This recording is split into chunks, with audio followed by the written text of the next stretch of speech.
அவர் காமிச்சது என்னமோ உண்மைதானே அது. இது டிவில எல்லாம் வந்த விஷயம் தானே. டிவியில வந்த விஷயத்தை தான் அந்த பையன் காட்டுறாரு. அதுக்கு என்ன பண்ணி இருக்கணும் நீங்க? இன்னைக்கு அந்த பையனை நீங்க இருக்கக்கூடாது, உயிரோட சொல்லக்கூடாது. நீங்க உங்களை திருத்திக்கிட்டு இருந்திருக்கணும். அதாவது பதவி கொடுத்தவங்களுக்கு நன்றியா இருந்திருக்கணும். வீட்டுல ஒரு நாய்க்குட்டி வளர்த்தீங்கன்னா கூட, ஒரு சின்ன பிஸ்கட் கொடுத்தீங்கன்னா கூட அது நன்றியோட இருக்கும்.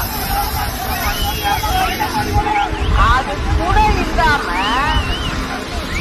நீங்க செஞ்சத அந்த பையன் காமிக்கிறார்.